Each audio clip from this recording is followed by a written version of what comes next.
whose tenures have expired, saying they want to stay longer?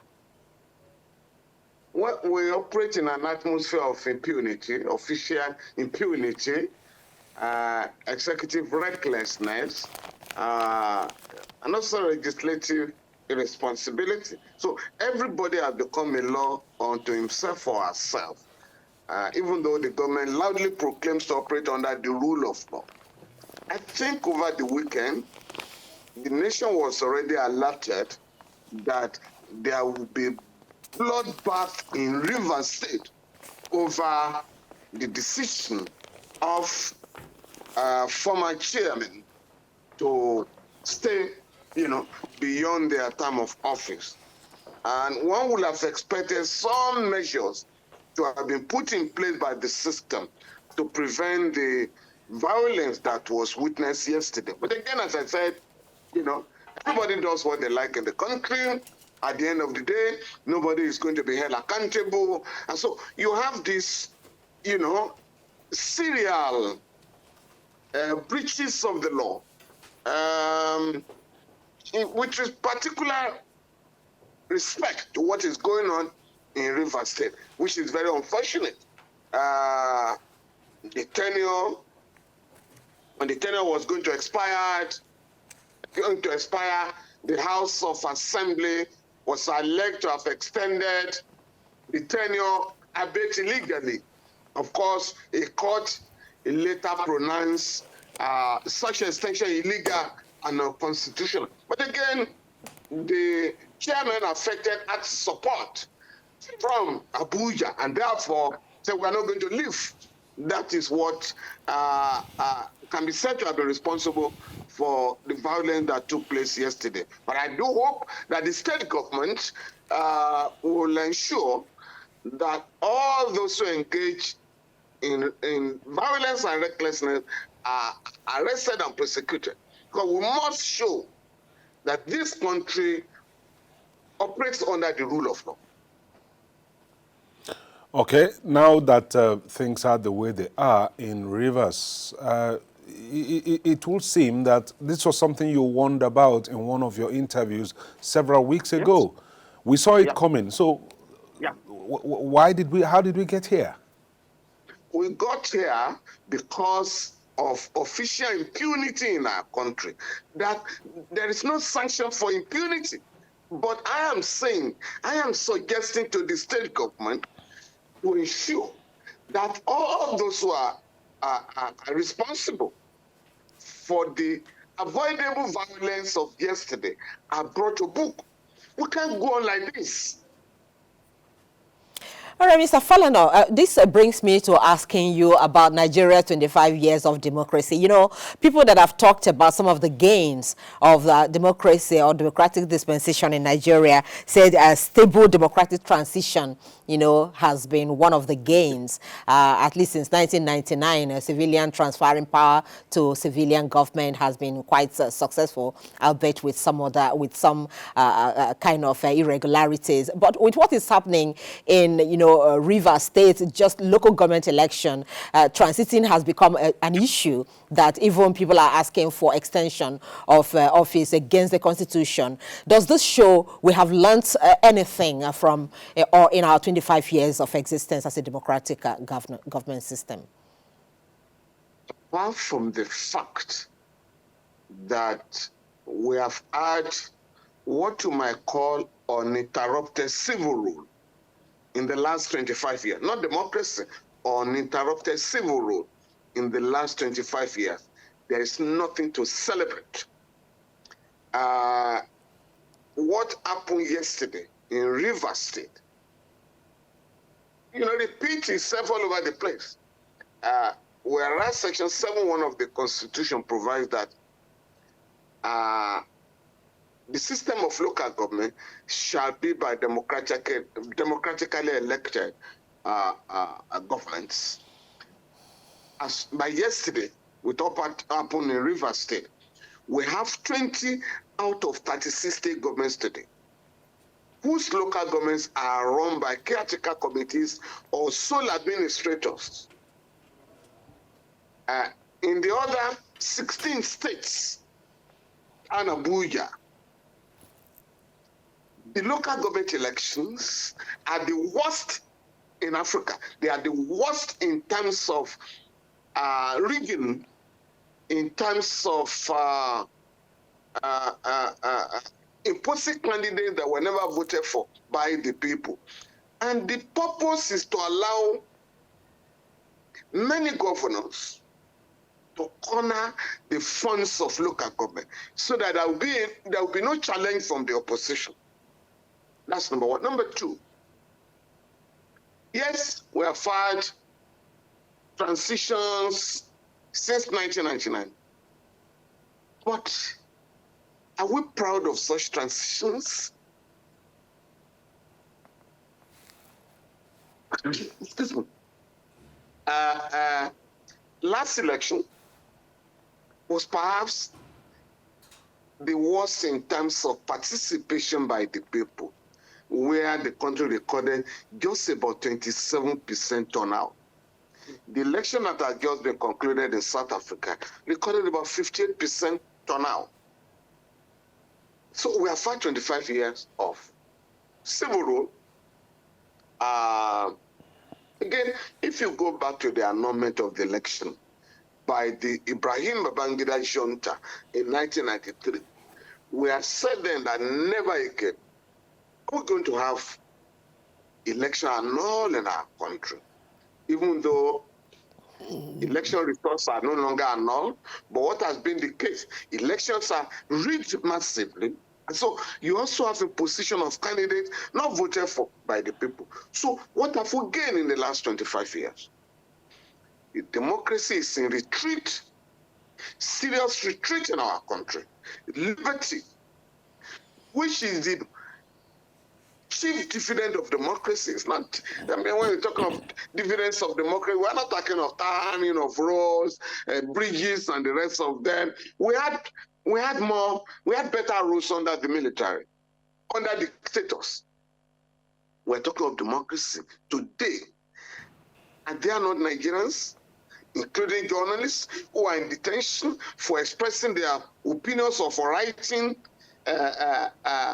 articles that are said to have embarrassed some highly placed public officers. So, whereas the president was commending the media, clapping for the media for its historic contribution to the restoration of democracy in our country. But today, can we say the media is free? We have increasing criminalization of freedom of expression on the part of the people. Before President Bola Tinubu increased poverty through his twin economic policies of removal of subsidies and margin of exchange rates and floating the naira, we had 133 million people who were said to be dimensionally poor. Today, that figure has gone to about 160. So out of about 220 people, 160 million are dimensionally poor. You know, and so can we celebrate democracy? Insecurity is on the increase in the country. Poverty is on the ascendancy. So by last week, apart from the change of the national anthem, nothing, no value has been added to the quality of democracy in our country. So you ended up having the government and top officials, legislators, members of the executive celebrating 25 years of democracy. But for the majority of our people, there was nothing to celebrate because they are wallowing in poverty. So that is my own assessment of 25 years of civil rule in the country. Okay, let me take it up from there to look at one of the issues you mentioned, and let's zero in on that. You talked about the removal of subsidies, and one of those subsidies was removed from electricity tariffs, which is one of the reasons why the labor unions, the NLC and the TUC, declared a strike, which has now been relaxed, according to the NLC president, Joe Ajero. Suspended. suspended. Well, that was the word Joe used. He said the strike has been relaxed. But the issue really that I want you to comment on is this seeming stalemate, the inability of the government to arrive at a decision on what a minimum wage, the minimum wage in Nigeria will be. What are your thoughts on that? What the government will have to, it's not the government that is supposed to arrive at a minimum wage. Under Section 3 of the National Minimum Wage Act of 2019, a tripartite committee is required to be set up by the government, and one was set up, and this body is constituted by representatives of the government, federal and state government, representatives of the private sector, and representatives of the labor movement, labor unions. So that body is supposed to agree on a figure and then submit that figure to the government with a view to enacting a law to legitimize the minimum wage.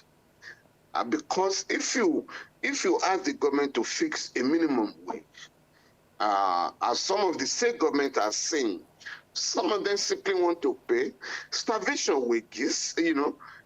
Some are even talking of 30,000 naira or 35,000 naira in 2024 Nigeria, which has been made where living conditions have been made extremely terrible for the majority of our people, including workers. So it is hoped that the bill that will go to the National Assembly will address the minimum wage.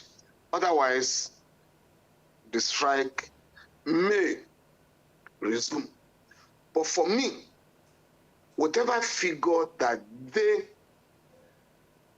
the government may send to the National Assembly, what is important, and I've challenged the labor unions, is for us to look beyond the wages.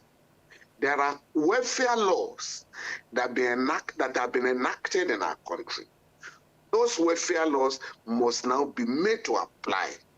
One of them is the National Health Insurance Authority Act, which provides that workers and all those who subscribe to the health insurance scheme will have their health challenges attended to. We have the child strike law, which has been enacted by all state governments in Nigeria. That law provides that for the first 9 years, every child in Nigeria shall be educated free of charge, and this is made compulsory. We have the Employees Compensation Act. If a worker is injured in the course of employment, or if a worker dies, there shall be compensation, adequate compensation, paid to the worker or his dependents. So we must now, ensure that these laws, you have the National Housing Act that requires the government to set up the Federal Mortgage Bank. The Federal Mortgage Bank is there. The money contributed by workers, because part of the salary of workers is deducted every month. And so that fund will be deployed to provide houses for workers. That law must also be made to work now. The last one that will interest you is that we have in this country today the Pension Reforms Act. As of this morning, I just read this morning that the total sum of money in the pension fund now is about 19 trillion naira. It is only in a primitive society where you just keep money in the bank while pensioners are dying. Again, that law must now be made to work. In addition, instead of allowing the government to take a loan from that fund, we must now get the labor unions to sit down with pension administrators. How can we deploy the money to providing millions of houses in our country for workers?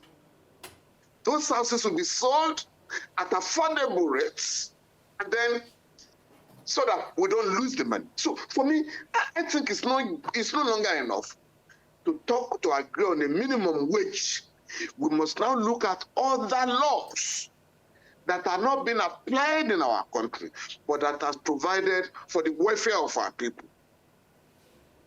Some salient points there, really, and we do know or hope that NLC will look into that direction, because at the end of the day, minimum wage without accommodation over your head, without transportation to move around is almost useless at the end of the day. So let me take you back to what you said earlier about Nigeria's democracy, and the fact that you don't think what we have practiced, we have gained anything. What you just think is transition, civilian transition.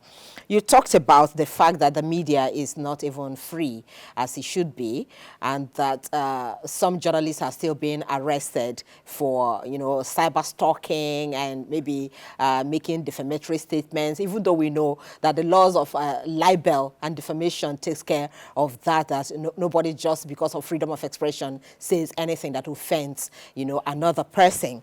But the issue of this Cybercrime Act, and which has been amended following the ECOWAS court ruling, why is it that the government is still using that to arrest journalists? You think that is right? Official impunity again. I'm just going to send a letter to the Honorable Attorney General this morning to call the police and other security agencies to order, in line with the provisions of the Cybercrime Amendment Act of 2024. Section 24 of that act has removed cyber stalking, has removed libelous publications, has removed insults to big people, has removed all those obnoxious provisions. What you now have is that anybody who uses the computer, what has been criminalized now is the use of computer to send pornographic materials and messages that are capable to cause a breakdown of law and order in the country. So if, as a journalist, you simply write about Femi Falana, on what ground can I walk to the police now and say, please arrest the journalist who has written something libelous against me? So that is no longer the law. And I'm trying to plead with the Attorney General to call the police to order, to call other security agencies to order, and make available to them the current state of the law, so that they will know that there is no provision for what is being done now, the ongoing harassment of people, because as far back as 1983, and this is very important. Incidentally, President Tinubu mentioned Otto Nwankwo in his Democracy Day speech. In the case of Otto Nwankwo and the state, this was 1981, 82. The governor of Anambra State, Chief Jim Nwobodo, arrested Otto Nwankwo for producing a pamphlet during a campaign. Otto Nwankwo was campaigning under the platform of the PRP, Nwobodo under the platform of the NPP, and this guy was jailed. He was sentenced to 1 year imprisonment for embarrassing the government under the criminal code, that what he wrote was sedition. The Court of Appeal held in that case that the freedom gained from our colonial masters to speak out and criticize the government must not be allowed to be taken away by any government. And that criticism is indispensable in a democratic society. And if as a public officer, you feel too insensitive, too sensitive or irascible, pluck your ears with cotton wool, so that unless or you resign from the government. So that was where we were in 1983. Now to go back to a decree, a law that is worse than Decree 11 of 1970 of Obasanjo or Decree 4 of 1984 of Buhari, it's unacceptable in a democracy. So other countries like Ghana like Liberia, like I think Sierra Leone, have decriminalized the freedom of expression in those countries.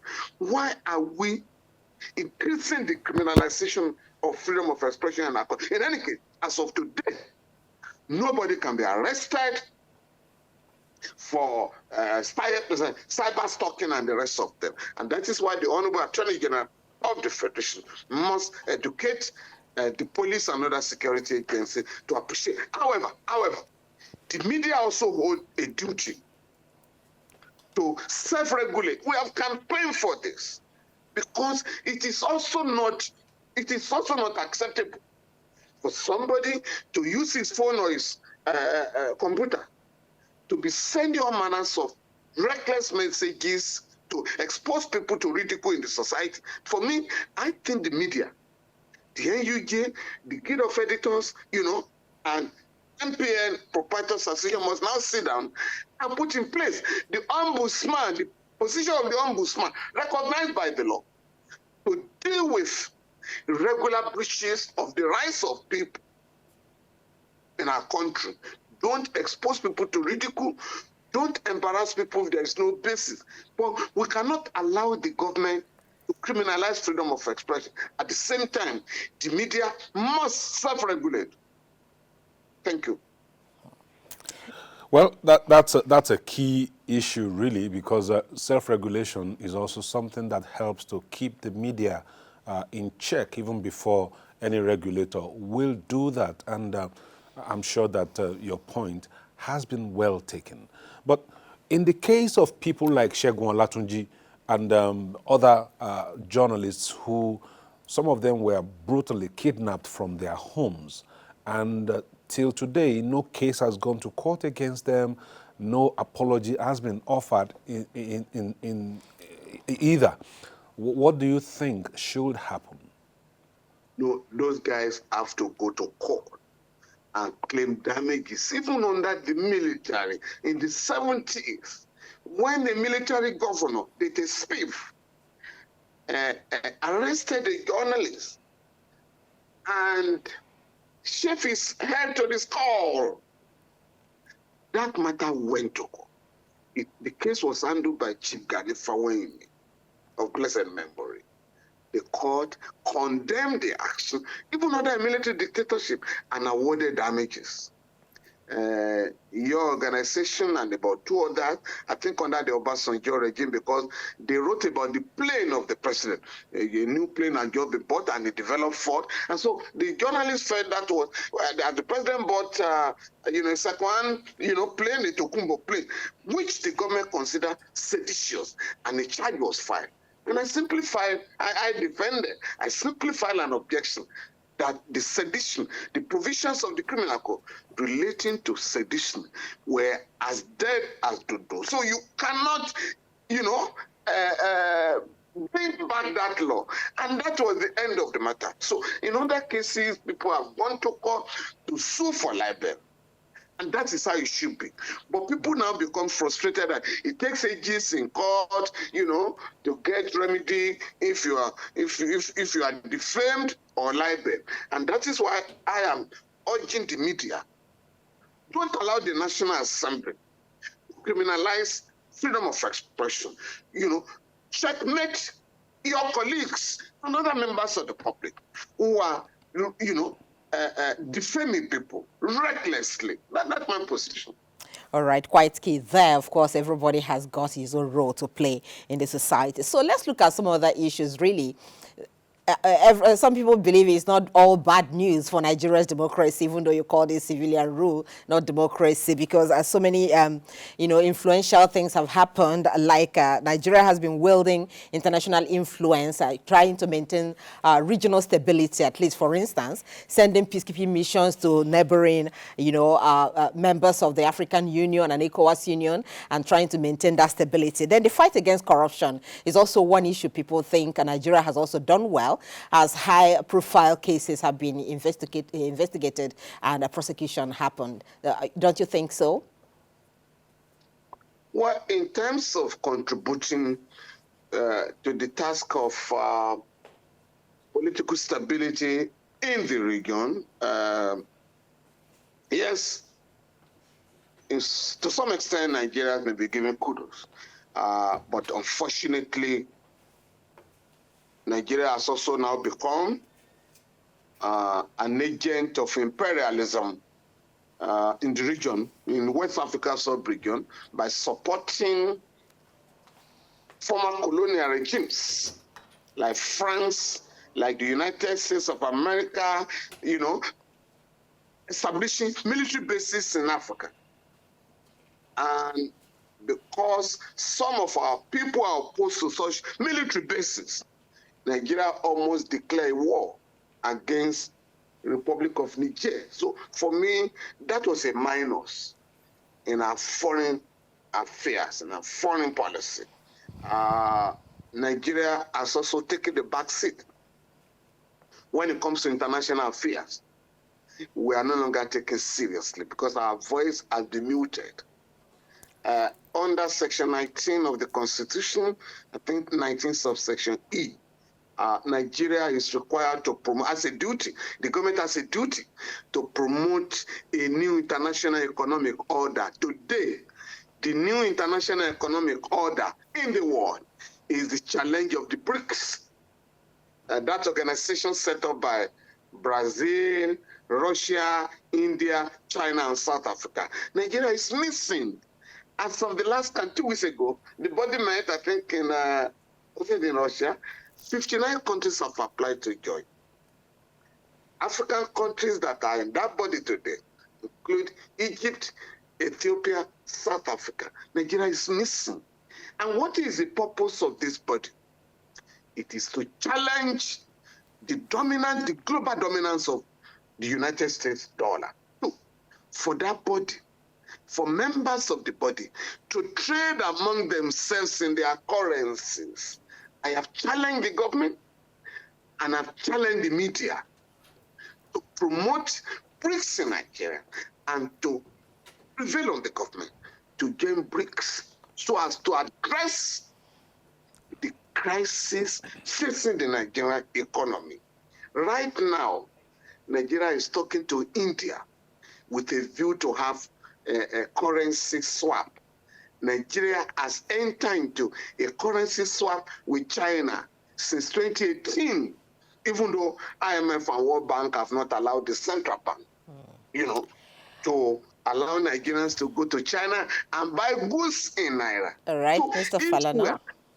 If we are having an arrangement with the two largest members of BRICS, China and India, why are we taking the back seat? Why are we not joining the body? That's my position. Big question That's there. a key question there, really. And we have to leave it at that anyway, but you've raised a very key question, and we thank you for your time and, of course, as usual, your candor in expressing your thoughts concerning these various issues. Thank you so much for joining us this morning.